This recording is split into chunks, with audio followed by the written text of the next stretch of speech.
Assalamu alaikum wa rahmatullahi wa barakatuh. Paix sur ceux qui suivent les guidés. Paix et bénédiction sur le prophète sallallahu alayhi wa sallam, sur ses compagnons, ses amis, sa famille, ainsi que sur tous ceux qui le suivront de bonne foi jusqu'au jour du jugement. La dernière fois, on s'était intéressé donc à la vie intense. Donc j'ai expliqué l'importance d'avoir une vie intense dans tous les domaines de sa vie. Si vous n'avez pas entendu, je vous invite à écouter la vidéo juste avant celle-ci. Aujourd'hui, je m'intéresse à un autre aspect dans les relations humaines. C'est ce que j'appelle les groupes d'appartenance. Alors, vous avez pu remarquer dans vos vies que, indépendamment de la religion, d'accord, ou des niveaux dans la religion, vous avez des amitiés, des inimitiés, des gens de qui vous vous sentez proche et d'autres pas, des gens avec qui la communication est facile et d'autres moins, et des gens que vous trouvez spontanément intelligents, sympathiques, et d'autres repoussants ou désagréables, etc. Bon. Alors pourquoi ? En fait, parce que les êtres humains, même si on a tous la même carapace, quelles que soient les couleurs, etc., gros, minces, les âges et compagnie, en fait, ce qui compte vraiment, c'est ce que aussi les gens doivent vraiment comprendre, parce qu'on tabasse tellement les gens avec les apparences, en fait. On joue beaucoup là-dessus, surtout avec les femmes, hein, donc on leur met vraiment en tête, en fait, que le look ou le physique va tout faire, en fait. Et donc les gens se focalisent là-dessus, et donc on est là avec les lèvres au botox, les ongles en plastique, les chirurgies, les complexes, mon nez est trop ci et trop ça. Bon, parce qu'on est dans une société qui a voulu faire croire aux femmes, par exemple, bon, mais maintenant aussi un peu aux hommes, mais que en fait la carapace extérieure, c'est ce qu'elle est déterminer tout. Et puis après, quand on s'en rend compte que non, ben les gens sont déçus et puis ils cherchent une nouvelle histoire qui va pas. Ouais, en fait, c'est mes sourcils et mes oreilles sont trop hautes. J'ai changé la couleur de mes cheveux. Enfin, ça n'arrête pas, quoi. Bon. Alors, évidemment, tout ceci n'est pas entièrement faux.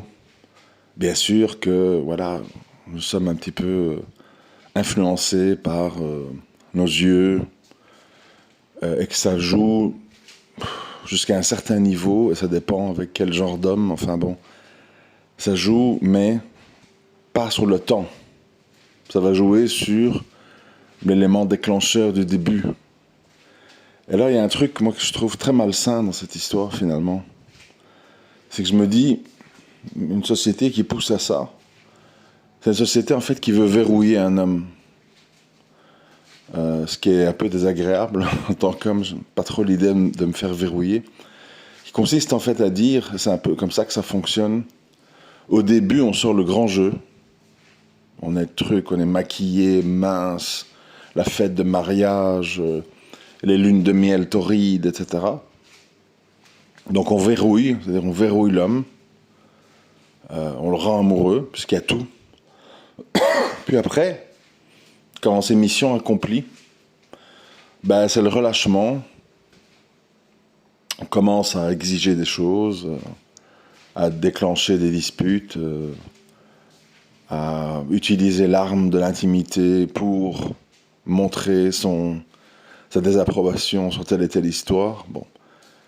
Et le gars, comme il est verrouillé, parce que marié, parce que des enfants, ben en fait, il se retrouve à dire qu'est-ce que je fais, je divorce. Enfin bref, c'est comme un schéma répétitif comme ça. C'est très désagréable, en fait, et malsain, je trouve, de voir l'humain fonctionner comme ça. C'est pour ça que, bon, en tant que musulman, on devrait voir tout ça comment, avant que je rentre dans l'histoire des appartenances, on devrait voir ça, les choses de manière beaucoup plus saine. C'est-à-dire, bon, bien évidemment, quand on vient de se rencontrer, et qu'on est jeune ou moins jeune, ben, c'est vrai qu'au début, on a tendance à vouloir beaucoup donner parce que c'est nouveau, parce que comment je veux dire, on sent par instinct que au départ, il faut que l'autre s'attache à soi. Oui, c'est des instincts humains, donc bon, ça on peut comprendre, mais nous les musulmans, on doit quand même apprendre à contrôler ça et encadrer ça. C'est-à-dire qu'à un moment donné, il faut essayer d'adopter des méthodes de vie et de réaction qui vont faciliter la durée et la solidité du couple. Ça veut dire que, ouais, bon, j'ai envie de faire une petite parenthèse. Bon, c'est pas tout à fait le sujet, mais c'est pas grave. Une petite parenthèse que je voulais faire, qui est liée à tout ça, hein, mais bon, parce qu'une chose en amène une autre dans ma tête. Souvent, les gens comme ça, que vous allez croiser, quand on évoque le sujet, comment est-ce qu'on retient un homme? Qu'est-ce que les gens disent et pensent? Ah, s'il a de l'intimité, s'il mange bien, et si t'es fidèle, ben, l'homme il se tient tranquille. Bon. C'est de nouveau quelque chose de vrai dans le fond, mais il faut quand même entrer dans les nuances. Alors, voilà le lien avec le sujet. Comment on fait durer un couple? Donc ça rejoint le sujet de comment des musulmans peuvent ne pas tomber dans ce schéma. Au début, fête de mariage, plein d'invités, on dépense plein de fric, voyage de noces à Dubaï, puis boum, enceinte, et puis boum, je me laisse aller, puis boum, je prends 30 kilos, puis boum, mon mari... Bon, comment on échappe à ce schéma-là, en fait, voilà, en gros, hein, qui est très répétitif, et qui fait que les gens, en général, de nos jours, se séparent au bout de 2, 3, 4 ans, en général, hein, de ce que j'entends, de ce que je vois. Ben, en fait, c'est... au-delà de la croyance populaire, hein, coucher, manger, fidélité, ce sont toutes des petites choses que j'ai envie de dire pour, en gros, comment garder un homme. Comment garder un homme, ça dépend de quel homme on parle. On parle d'un gars ultra binaire, et de nouveau, ça rejoint les groupes d'appartenance dont je vais parler plus tard, où on parle de quelqu'un d'ultra artiste, imaginatif, on parle de quelqu'un de très fougueux, passionné, on parle de quoi en fait? Ça dépend. D'où l'importance du sujet, les appartenances. Parce que suivant le groupe d'appartenance, ben en fait, il y a des comportements à adopter. Mais, bon, moi je pars du principe qu'un musulman, en général, c'est un être profond, spirituel, qui est quand même pas mal gouverné par l'imagination, puisqu'il pense, hein, l'au-delà, l'enfer, bon, c'est quand même très imaginatif tout ça, puisqu'on ne le voit pas. Donc moi je pars de ce principe-là, évidemment, même si je sais que tous les musulmans ne sont pas comme ça, malheureusement. Ben, comment on garde, c'est même pas un homme en fait, comment on garde un humain, enfin, une femme, un mari, un complice, un conjoint, ce que vous voulez. En fait, il faut comprendre que si tu tables que sur les aspects physiques, organiques, j'ai envie de dire, c'est-à-dire nourriture, sexualité, ça a ses limites en fait. Ça a ses limites puisque nous ne sommes pas des animaux. On est quand même, voilà, on a toute une partie de nous, même si on est quelqu'un d'ultra basique, terre à terre, on a quand même un certain aspect qui fait qu'on a besoin de quelque chose de plus. Et c'est quoi ce plus, en fait? Que vous soyez justement, que vous ayez pris des kilos ou pas, que vous soyez mieux ou moins bien qu'au début, etc. Qu'est-ce qui fait? C'est en fait tisser un lien d'interaction et de communication. C'est-à-dire, ce qui lie un homme et une femme à long terme, qui fait que parfois on a difficile à quitter quelqu'un, même si ça ne va pas, c'est en fait les choses qu'on a vécues à deux. C'est-à-dire, l'être humain est un être qui fonctionne quand même beaucoup à la mémoire, au marquage de la mémoire. Même si notre mémoire, attention, serait très très surpris à quel point notre mémoire peut être sélective et elle sélectionne dans les souvenirs du passé des choses qu'elle juge utiles, et elle efface des choses qui peuvent nous être préjudiciables, etc., etc. C'est très complexe le fonctionnement de l'humain, du cerveau, etc. Mais donc, ce qui compte, c'est vivre des choses à deux. C'est-à-dire, je prends un exemple. Vous avez un couple qui habite dans un HLM autour de Paris. Monsieur part tous les jours avec son taxi. Madame est dans sa cuisine, dans son téléphone. Et les jours passent et se ressemblent. Et rien ne se passe d'autre que ça. Pendant des mois et des années. C'est un couple, même s'ils sont ensemble depuis 3, 4, 5 ans, qui va être très, très, très fragile et très pauvre. Pourquoi ? Parce que, 1, leur vie est toujours la même. 2, parce que leur interaction se résume à se retrouver le soir. Et il n'y a pas énormément d'échanges et d'expériences communes. Ce qui fait que, au bout de X temps, on a l'impression d'être plus ou moins avec un étranger ou une étrangère. C'est pour ça que c'est très étrange la vie. Vous pouvez passer un week-end avec quelqu'un et avoir l'impression que vous avez vécu toute votre vie avec elle, ou lui, et vous pouvez rester 10 ans avec une personne et dire en fait, je sais rien de lui, je sais rien d'elle. J'ai rien vécu avec lui ou elle, je ne sais pas. Donc, un couple, ça se nourrit d'expériences, bonnes ou mauvaises. Les accouchements, les voyages, les épreuves, arrestations, perquisitions, tout ce que vous voulez. Je parle pour moi, c'est bon, voilà. Et en fait, ça te fait des liens. Ça fait des liens, le fait d'avoir vécu des choses à deux. D'où, ouais, bon, une idée amène une autre. Excusez-moi, ça va être très confus, mais dommage. D'où le phénomène des ex. C'est-à-dire, vous pouvez avoir une ex-femme ou un ex-mari qui vous convient plus ou pas, ou parce que ceci, parce que, bon, de longues histoires, chacun a ses histoires. Mais vous avez vécu des choses avec cette personne. C'est-à-dire, vous avez eu des enfants, vous avez eu des épreuves, vous avez eu des bons moments, parce que ça, on oublie de dire dans les histoires des divorces. Les gens pensent que quand on divorce, tout a été noir. C'est évidemment faux. C'est qu'il y a eu des bons et des mauvais moments, mais que les mauvais moments ont prévalu parce que ceci, cela, cela, cela. Les conditions, le contexte, l'âge, la maturité ont fait que on s'est séparés. Mais les expériences, les enfants en commun, les bons moments ont existé. D'où, je dis, parfois le phénomène qui est très délicat à comprendre pour un homme ou une femme qui arrive dans la vie de quelqu'un qui a eu une vie avant, c'est de comprendre que tu ne peux pas exiger l'hypocrisie chez ton mari ou ta femme et de décrire toute sa vie d'avant comme un enfer permanent et complet.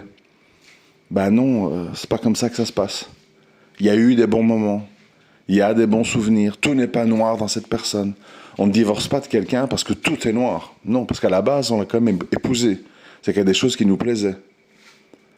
Et les gens, ils ont tendance, c'est une grande injustice, je trouve, soit de dire pour faire plaisir ou s'auto-convaincre que l'autre est un diable absolu, qu'on a un bon débarras et que ceci, et qu'on le regrettera jamais, etc. Ou alors, si on est la personne qui arrive, d'exiger ça. Je veux que quand tu me parles de tes ex, tout soit noir, et que tu leur souhaites du mal, et que ça soit la guerre, etc. Bon. Moi, c'est aussi une des choses que j'ai vécues, qui est quand même été la source de beaucoup de mes ennuis, pour vous parler franchement. C'est que, d'où le problème d'essayer de réussir son premier mariage. Parce que sinon, après, en fait, on s'en sort plus. On s'en sort plus, pourquoi ? Je vais vous expliquer. Si vous êtes quelqu'un qui essaye d'être juste, ce qui est mon cas, je ne dis pas que j'y arrive, hein, j'essaye, c'est très difficile, ben vous réalisez ce que je viens de dire. C'est-à-dire, oui, bon, je divorce de telle personne parce que, voilà, il s'est passé telle et telle chose, et c'est plus possible, etc. Mais mon ex-femme ne me devient pas un ennemi à abattre, quelqu'un dont je dois dire que tout est noir, quelqu'un avec qui je dois rompre tout contact malgré les enfants, et les échanges, etc., etc. Et alors, quand la personne suivante arrive, eh ben, elle va exiger ça. Je veux qu'en fait, tu sois dans une sorte de guerre avec ton ex, que pour toi, elle soit une personne tout en noir, et qu'il n'y ait plus jamais d'échange. Bon. Et quand c'est pas le cas, parce que bon, moi je suis quelqu'un qui ne sait pas mentir, ou qui ne sait pas faire semblant, etc., bah, la personne, en fait, est mécontente, et vous vous retrouvez avec un nouveau mariage à problème. Parce qu'on va vous dire, tu es ambigu avec ton ex. Non, je suis pas ambigu. J'essaie d'être juste, et j'essaie de faire la part des choses. Et c'est pas parce qu'on ne vit plus avec quelqu'un dans la vie commune qu'on en fait un diable à abattre. On a quand même... Il faut être juste, hein. Il faut être juste, c'est important, il faut être juste. Vous avez eu des enfants avec cette personne. C'est pas rien, en fait. Il y a vos gènes et ces gènes qui sont mélangés, là, devant vous. Alors oui, il y a eu tel et tel événement, voilà. Je sais pas, chacun a ses histoires, mais ça justifie pas que l'autre ne vaut rien, en fait. Ou n'a jamais rien valu. Enfin, tout ça, c'est de la folie, en fait. On est dans un monde tellement fou. Moi, en fait, c'est pour ça que je fais les audios. Les gens disent, pourquoi il fait tous ces audios? Moi, en fait, je fais ces audios parce que je suis dans un monde qui, pour moi, est tellement fou que si je l'exprime pas, j'ai l'impression que je deviens fou avec tout le monde, en fait. Donc, à un moment donné, quand je m'explique et que je vois qu'il y a des gens qui comprennent dans les commentaires et tout, ça me rassure. Je dis, bon, en fait, je suis peut-être pas fou.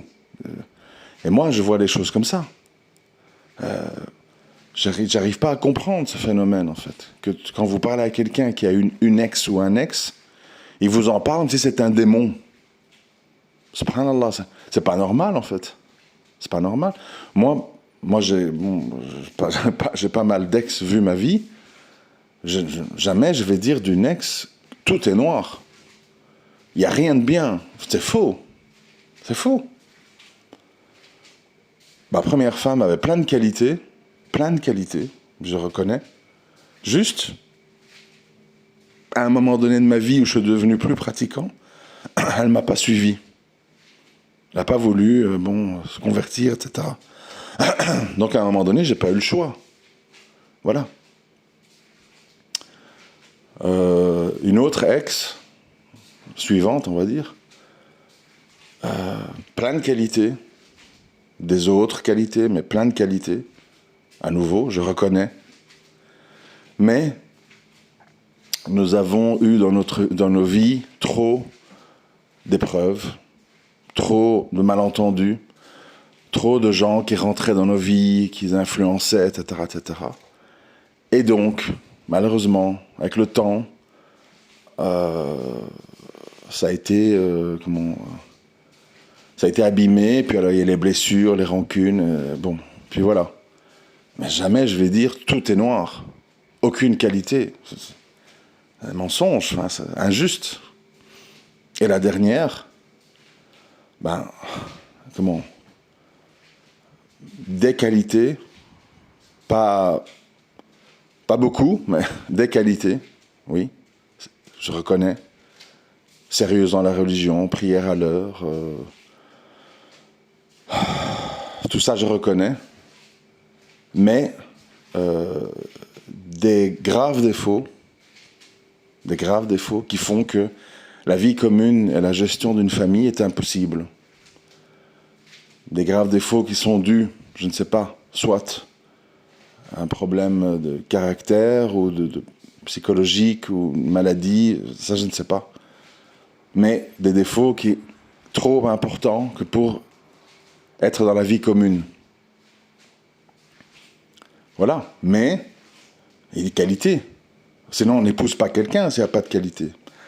Enfin bref, je suis à 19 minutes, je suis déjà dans 4 audios en un. Donc je réalise, faut pas croire, je réalise très bien que je mélange les sujets. Bon, je m'en excuse. Je suis comme ça. C'est pour ça qu'il faut être très attentif, parce qu'en fait, si on décroche, après on dit mais de quoi il parle, où est-ce qu'il est. Je partais de l'idée qu'il faut arrêter en fait d'être injuste quand on parle en fait. d'autres êtres humains avec qui on a vécu, avec qui on a eu des enfants, etc. Bon. Et puis on partait avant de comment retenir un homme. Ben, comment retenir un homme, c'est vivre des choses avec lui. Peu importe les choses, des bêtises même. Un petit pique-nique en forêt, au bord dans un parc. Ça ne demande pas beaucoup d'argent, vous voyez. C'est juste une question d'organisation et de motivation. Des balades, faire des randonnées à deux. Bien sûr, une grande aventure, c'est avoir un enfant avec quelqu'un, c'est une grande aventure. Je crois aussi que ça, les plus jeunes qui écoutent ici ne se rendent pas compte. Moi aussi, quand j'étais jeune, parce que moi j'ai eu 8 enfants, donc quand j'étais plus jeune, je ne me rendais pas compte. Aujourd'hui, je me rends compte. Mais à l'époque, je ne me rendais pas compte de cette fabuleuse aventure que c'est d'avoir des enfants. Si c'était aujourd'hui, à mon âge, je le vivrais différemment. Je serais beaucoup plus attentif à tout ça, période où la femme est enceinte, et puis l'accouchement. À l'époque, j'ai pris ça un peu comme, c'est la vie, c'est normal, les enfants, voilà, 1, 2, 3, ils grandissent, ils mangent. Bon, c'était pas, je sais pas comment j'aimais mes enfants. Ils étaient importants pour moi, mais je ne voyais pas les choses avec autant de profondeur, en fait. Je voyais ça comme banal, entre guillemets, alors que ça l'est pas du tout, en fait. Et ça, on s'en rend compte quand un enfant se perfectionne, c'est-à-dire quand il grandit, quand il attrape une intelligence, un parler à lui, un vocabulaire, des attitudes, et qu'on voit en lui certaines choses à soi, et certaines choses de la maman ou du papa, on se rend compte de la dimension, en fait. C'est un mélange génétique incroyable, en fait. Ces deux êtres qui ramènent tous leurs ancêtres derrière eux, mélangés dans un individu, qui aura, je sais pas moi, le nez du grand-père, les dents de la mère, les yeux du père, etc., etc. Les hasards, entre guillemets, de la génétique. Donc c'est une aventure incroyable, évidemment, d'avoir un enfant avec quelqu'un, si on réalise bien l'aventure que c'est. Si on prend ça comme juste, oh là là, ma femme elle est fatiguée. Bon, c'est vrai que si on ramène tout à soi, évidemment, c'est mal parti. C'est tout le problème de la jeunesse. Quand on est jeune, on est un peu égoïste, un peu égocentrique, et malheureusement, on passe à côté de tout ça. En tout cas, de la dimension profonde et importante. Et tout le reste, en fait, ça peut être n'importe quoi. Voir une série à deux, en discuter, se faire des rappels dans la religion l'un l'autre. Vous savez, des fois, vous pouvez avoir lu tout sur tout, mais un rappel, ça vous dit, tiens, c'est comme si c'était la première fois que j'en entends parler. On a tous lu des livres, par exemple, sur le paradis, etc. Mais je suis sûr que si on écoute un rappel bien construit sur le sujet, on va dire, ah ouais, c'est vrai, ah ouais, quand même. On va redécouvrir. Et dans la vie, on redécouvre. C'est la même chose si on fait le lien avec l'histoire des maris et des femmes. Si on prend le chose, ouais, je connais ma femme, je suis marié depuis 15 ans avec, je la connais par cœur, etc., etc., et qu'on a un discours blasé, c'est pas vrai, en fait. C'est pas vrai. On connaît jamais son mari et sa femme.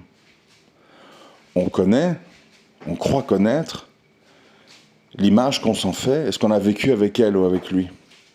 Mais on ne connaît pas tous ces secrets, ces choses cachées, ce qu'elle est, où il est, au plus profond de lui-même, si on n'a pas exploré certaines choses qui font que la personne peut se dévoiler et montrer ces aspects-là d'elle-même.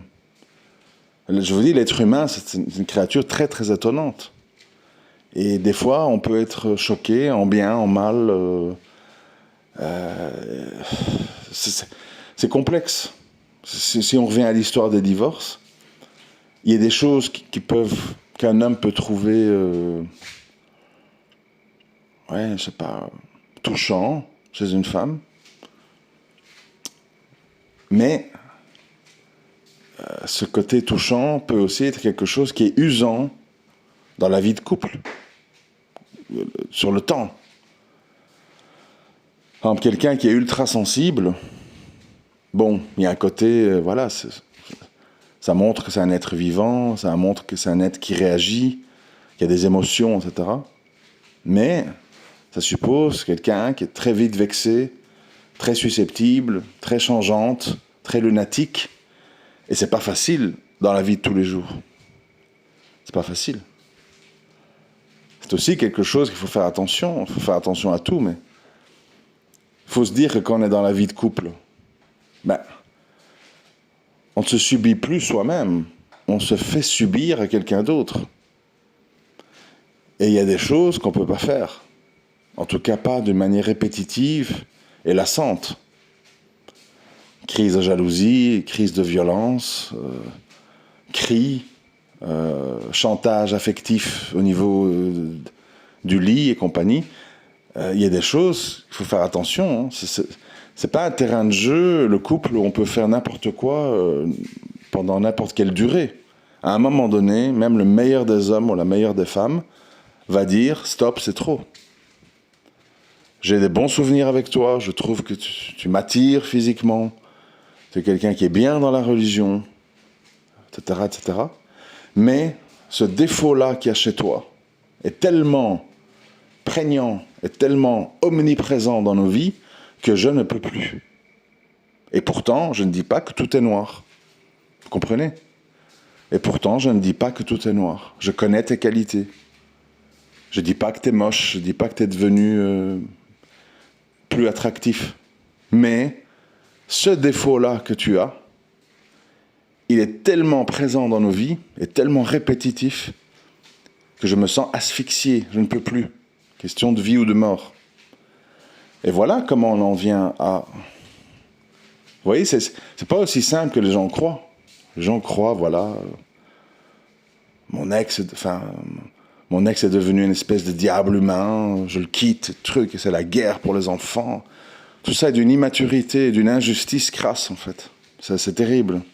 Et on peut tous tomber dedans, hein. Attention, je ne jette pas la pierre, hein. C'est humain, en fait. C'est humain quand on doit se séparer de quelqu'un pour nous faciliter la vie, on diabolise, comme ça, on dit j'ai bien fait de le quitter. Il n'y a rien, il vaut rien, il n'a aucune qualité. Mais dans le fond, c'est une injustice. Parce qu'on sait très bien que si on reste des années avec quelqu'un, on a des enfants avec, ben, c'est qu'il y a des raisons. On ne me fera pas croire qu'un être humain reste et subit parce que la famille, parce que... Il y a d'autres raisons, mais qui peuvent être obscurcies par des graves défauts. Même un grave défaut, un seul. C'est facile à imaginer. Je vous donne un exemple. Imaginons, hein, parce que bon, je suppose qu'il y a des choses à faire, je ne suis pas médecin, mais bon.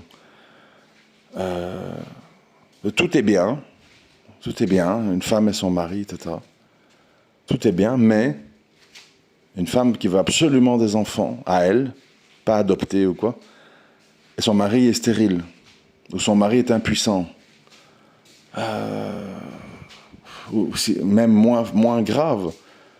Tout est bien, mais tu as un mari, par exemple, enfin, j'ai un mari ou une femme, peu importe, qui a une odeur corporelle repoussante.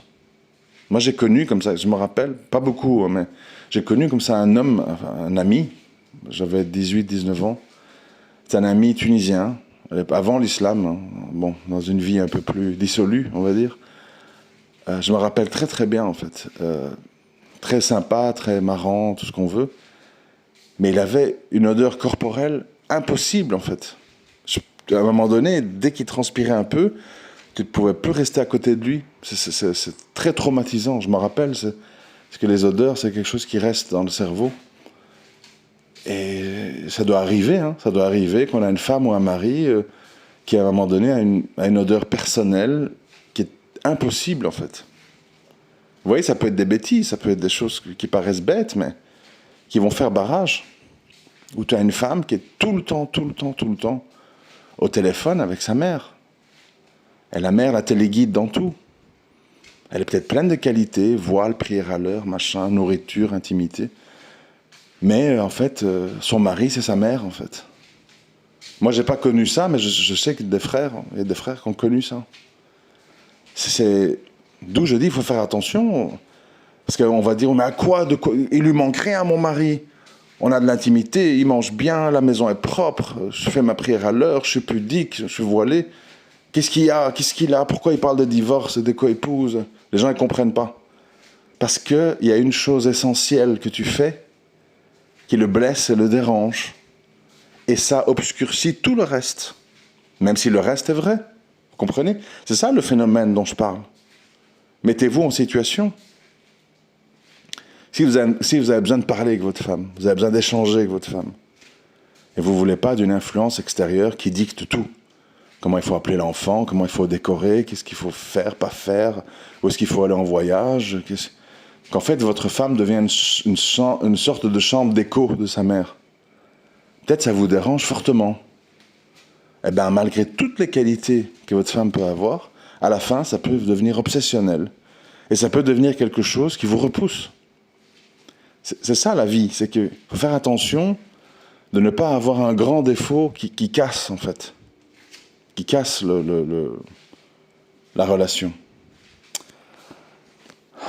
Tout ça nous mène à 30 minutes et je ne suis pas encore au sujet. C'est incroyable. Bon, tout ceci étant dit, et tout ceci doit être développé, mais enfin je l'ai déjà fait, hein, c'est pas nouveau.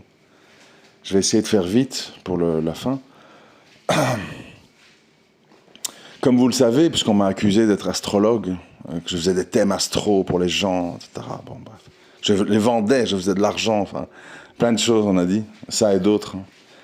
La vérité c'est quoi? C'est qu'avant l'islam, donc je dirais de 14 à 19-20 ans, plus ou moins, hein, je ne sais plus très bien, mais enfin, pendant 5-6 ans, effectivement, j'ai beaucoup étudié ce sujet.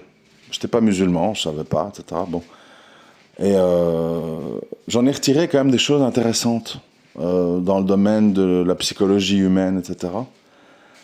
Pour le reste, depuis lors, j'ai mes acquis, oui, je me rappelle, là-dedans, ce sujet. Mais je ne suis plus du tout ni à vendre quoi que ce soit, ni à faire des thèmes astro pour les gens, je ne sais pas quoi du tout.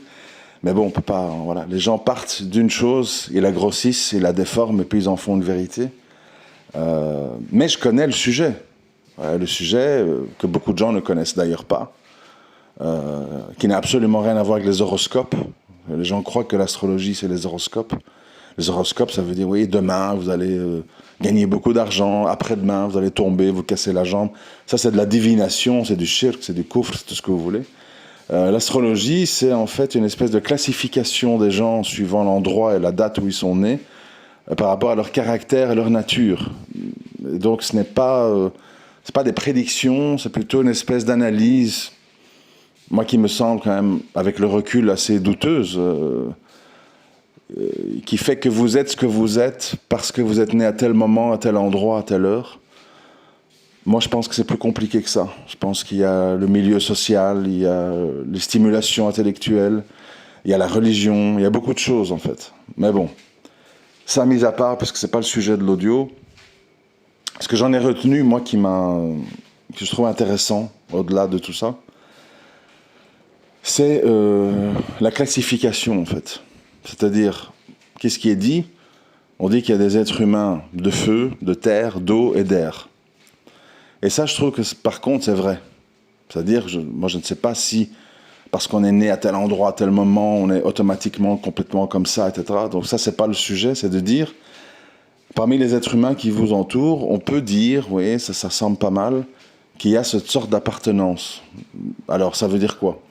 Quand on dit que vous êtes quelqu'un de feu, qui appartient à ces groupements-là, donc vous êtes quelqu'un dans l'action, dans la passion, dans les émotions, dans l'empressement, dans la vitesse, dans parfois l'agressivité, etc., etc. Voilà. Quand on dit que vous êtes quelqu'un d'eau, qui est l'inverse du feu, vous êtes quelqu'un de plutôt passif, artistique, imaginatif, empathique, compassionnel, etc., etc.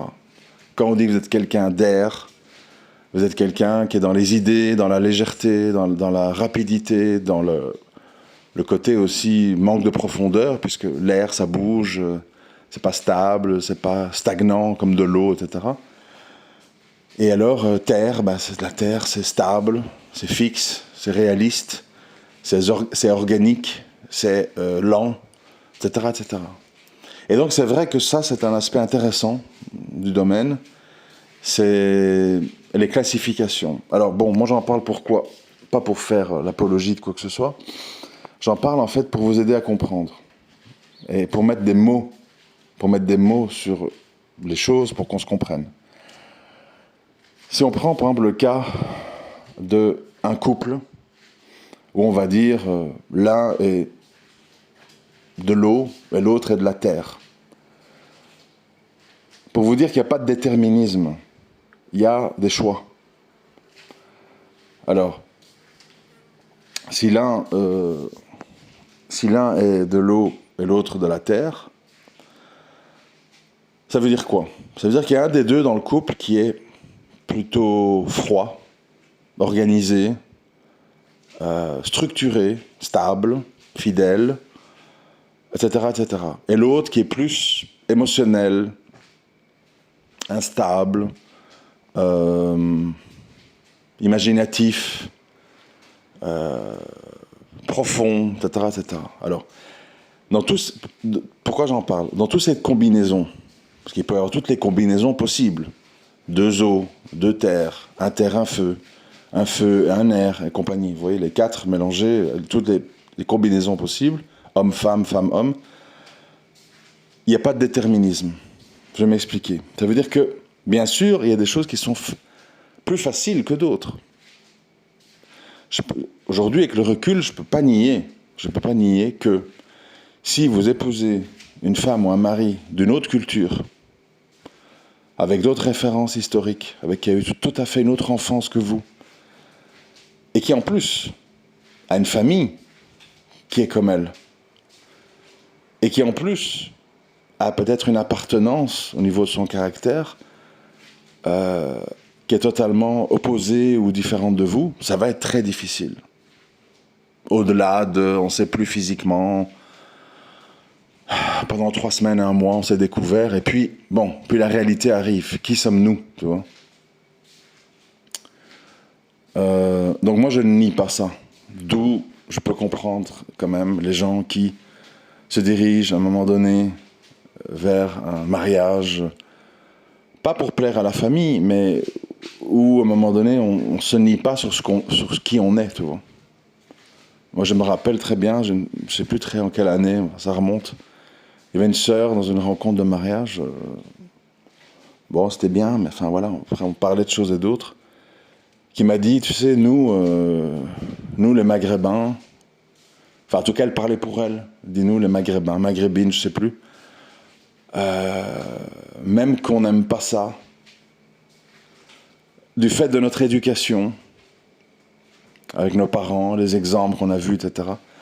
Si un homme, il n'est pas assez autoritaire, etc., dirigiste avec nous, on a tendance, en fait, à faire n'importe quoi, à vouloir dominer, à manquer de respect.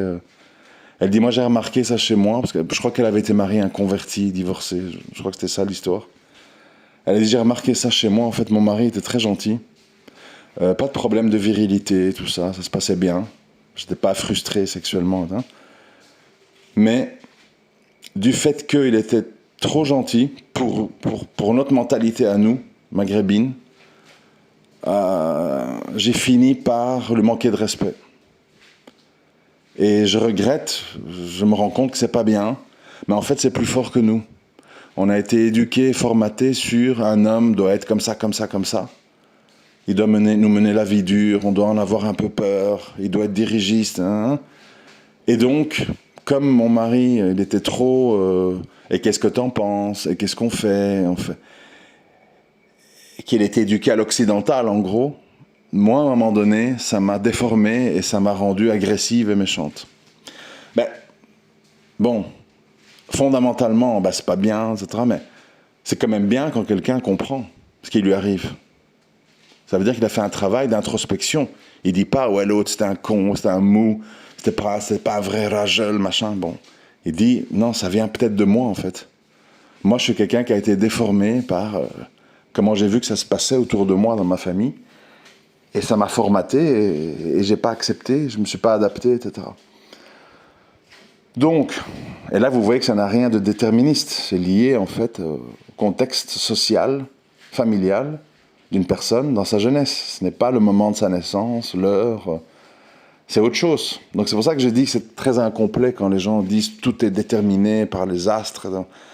À un moment donné, j'ai plus trop adhéré parce que j'ai dit c'est très incomplet et il y a beaucoup d'autres paramètres qui font une personne que ça.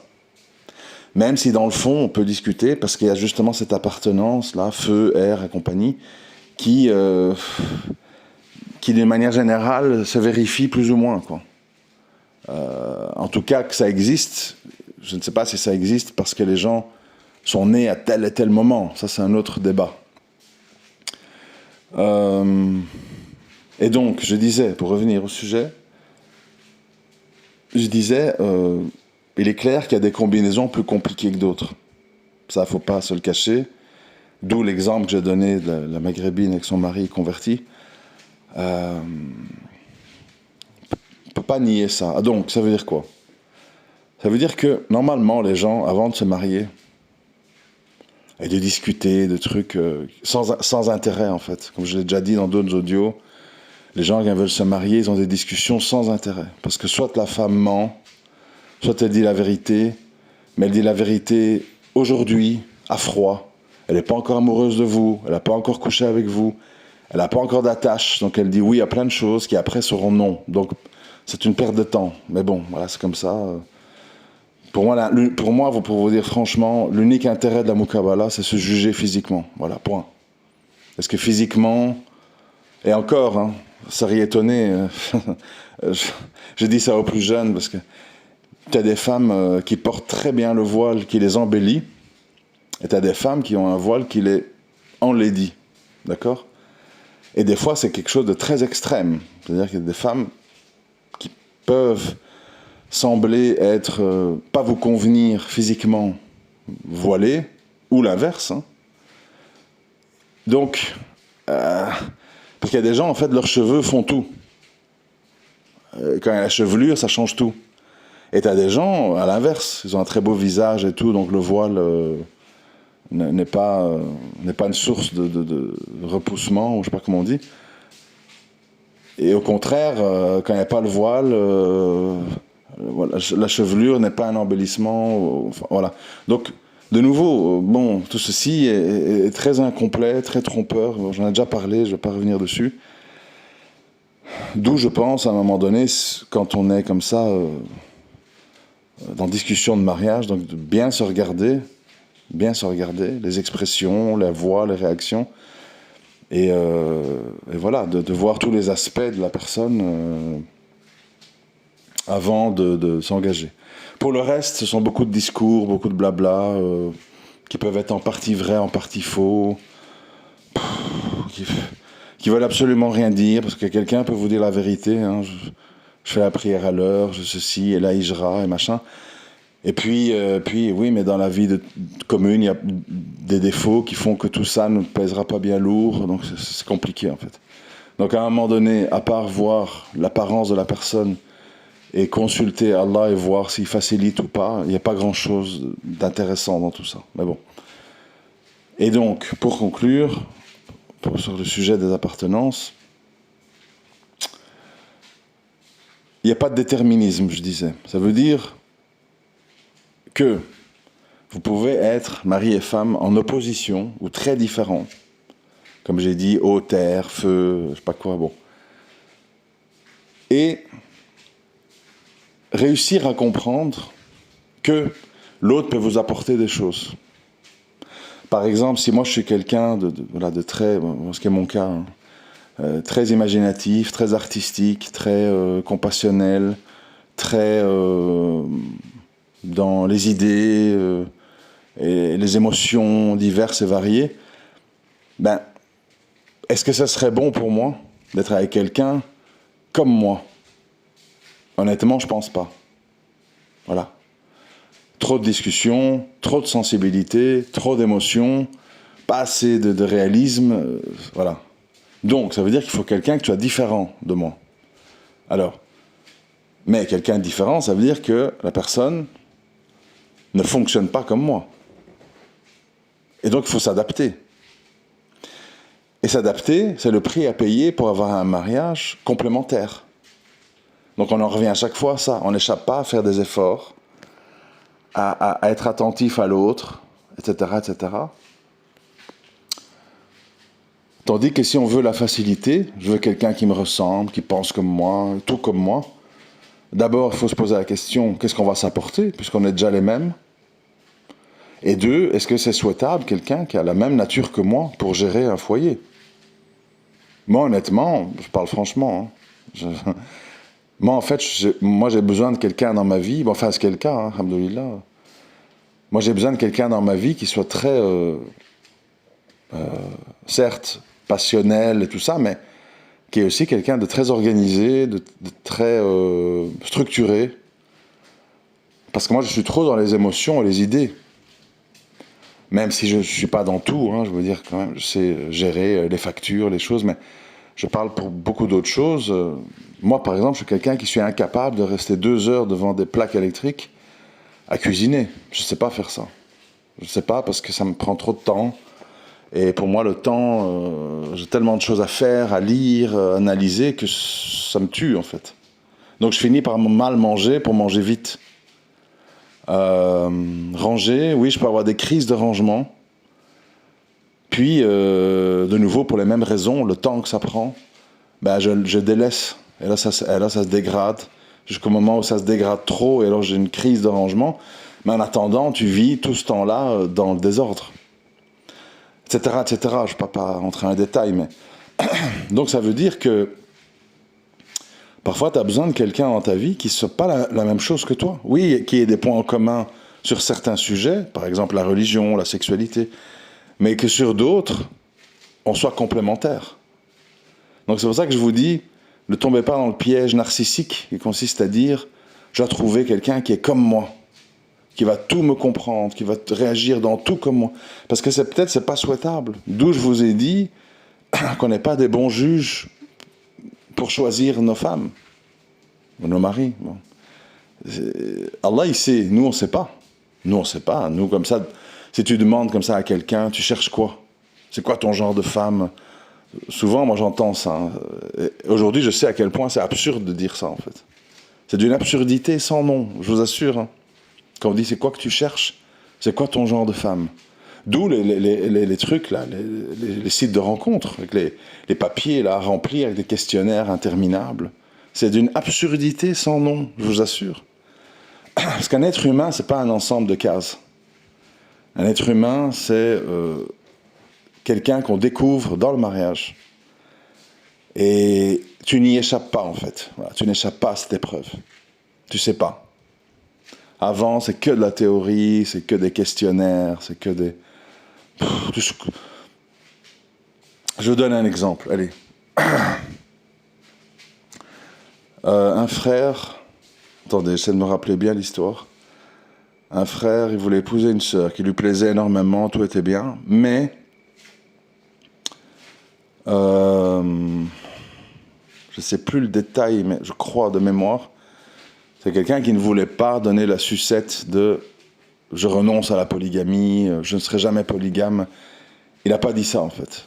Alors, ça fait toute une histoire, le mariage a pris du retard parce que la femme voulait absolument avoir l'assurance qu'il n'y aurait pas d'autres femmes. Bon, enfin, vous connaissez la chanson, pas, rien de nouveau. Et je ne sais pas, à la fin, ça s'est fait, ils se sont mariés.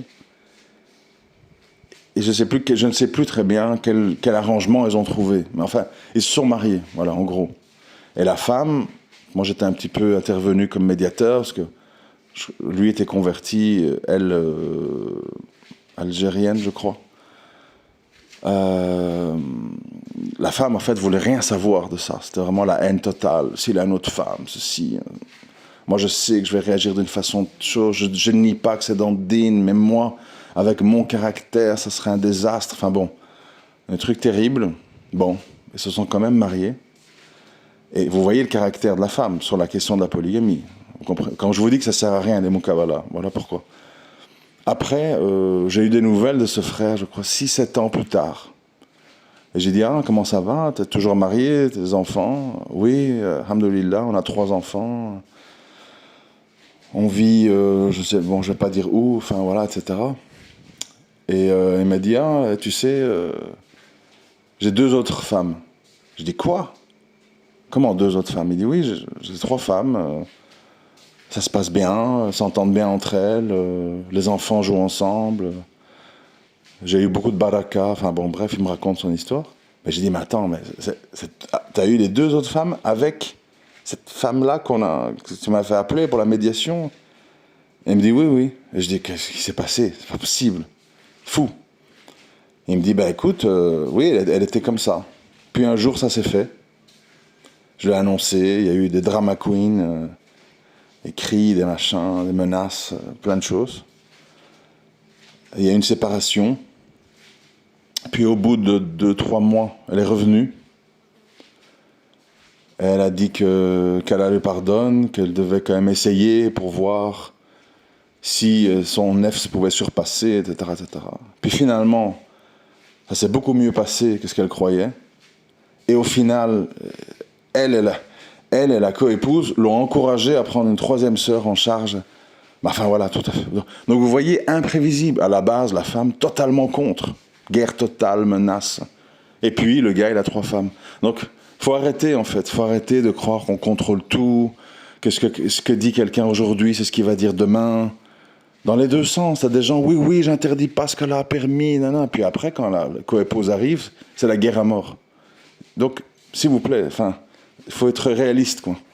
Les gens, ils évoluent, ils disent des choses qu'ils pensent pas, ou ils disent des choses qu'ils pensent, mais qu'ils penseront pas demain. Et donc, je répète, les mukabalas, à part, voir le physique, mais certains autres détails, il n'y a rien à en tirer, en fait. C'est que du temps perdu. Voilà. D'où je comprends très bien la parole du prophète, sallam, qui disait souvent, regardez bien, regarde-la bien. Parce que oui, regarde-la bien, parce qu'il n'y a que ça que tu vois, en fait. Le reste, tu sais pas. Hein. Est-ce qu'elle a eu des abus dans son enfance? Quelle est sa relation avec son père, sa mère? Tu sais rien, en fait. Comme les gens sont là, body count. Qui peut savoir combien d'hommes a connu une femme? Elle va jamais te le dire. Et même si elle a connu des hommes, peut-être que ces hommes ne l'ont pas marqué parce qu'ils ne savaient pas s'y prendre sexuellement, parce que ceci, parce que cela. Elle a peut-être eu 3, 4, 5 mecs avant toi, mais rien qui l'a marqué.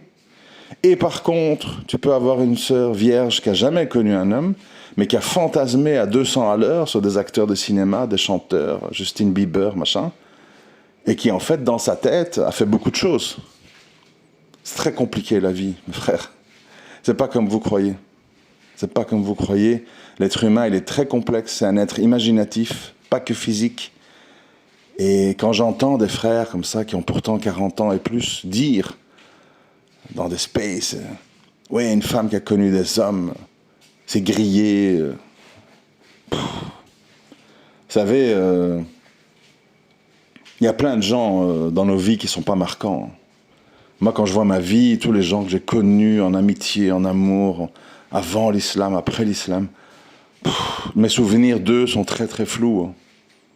Très flous. Et même, hein, honnêtement, je prends un exemple, hein, mon premier mariage, de 1994 à 2006, j'ai des flashs. J'ai des flashs comme ça, de plus ou moins, très flous. Je ne me rappelle plus très bien. Et voilà, donc on va dire, oui, mais il a vécu 12 ans avec cette femme, donc il est plein de souvenirs, et il n'oubliera jamais. C'est pas vrai, c'est pas vrai. C'est pas vrai tout ça.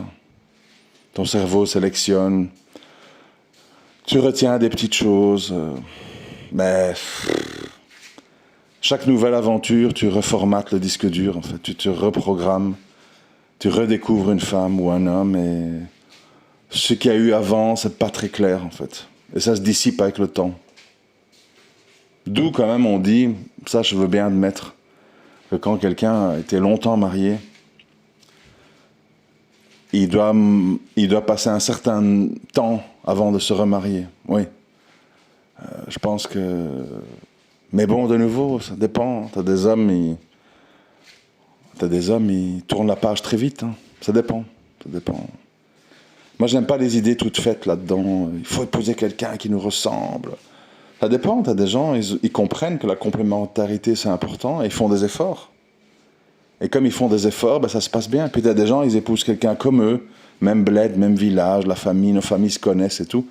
Ils laissent tout aller. Le mec prend du bide, la femme, machin. Tout le monde est en chancla, jogging. Et puis à la fin, on s'ennuie, quoi. Qu'est-ce qu'on fait ensemble? Ah oui, les enfants, bon, et après? Faire attention dans la vie, il ne faut jamais se mettre sur pilote automatique.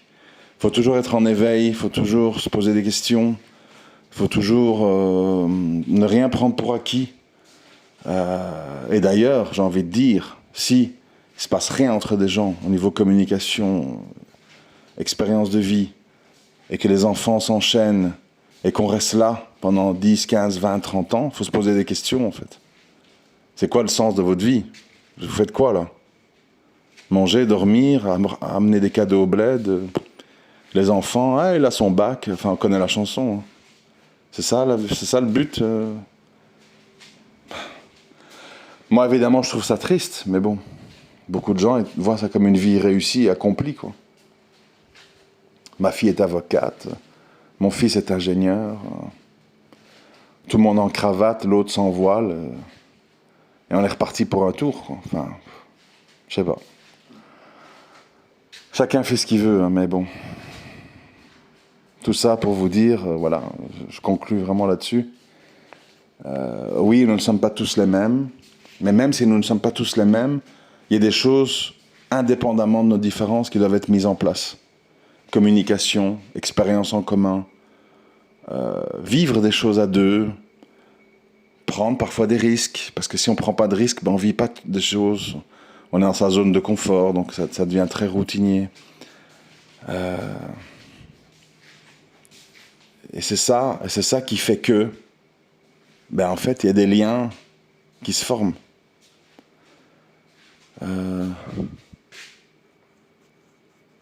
Après, si les épreuves sont trop lourdes et répétitives et incessantes, il faut aussi comprendre qu'il y a des gens qui se fatiguent. C'est normal. Donc il faut un juste milieu. L'être humain, en fait, a besoin de découvertes et d'aventure, mais a aussi besoin de stabilité et de calme. Il y a un temps pour tout. On ne peut pas être tout le temps dans l'instabilité, tout le temps dans les aventures, ou inversement, tout le temps dans le calme, la monotonie, la routine. Il faut un juste milieu. Et c'est comme ça que l'être humain évolue favorablement, quand il a une vie dans le juste milieu. Bon, 57 minutes. Je sais très bien que c'est un peu décousu, mais vous voyez bien qu'un sujet en amène un autre, donc obligé de mentionner. Et donc oui, pour l'audio d'avant, la vie intense, oui, mais la vie intense dans un cadre, une famille et un mariage où on a compris les tenants et aboutissants, qu'est-ce qu'il faut faire ou ne pas faire, les pièges. Parce que si tu veux être intense dans un mariage boiteux ou défaillant, ça va être problématique. Ça va être compliqué à mettre en place. Il faut d'abord résoudre l'équation de notre vie à deux. Après, on pourra être intense. Si tu veux être intense là-dedans, l'autre ne te suivra pas, tu vas être frustré, au final, ça va être destructeur. Donc bon, on va dire peut-être cet audio-ci devait être avant celui d'avant, sur l'intensité. Mais bon, je suppose que vous ferez la part des choses, comprendrez les liens et l'ordre dans lequel il faut faire les choses. Assalamu alaikum wa rahmatullahi wa barakatuh.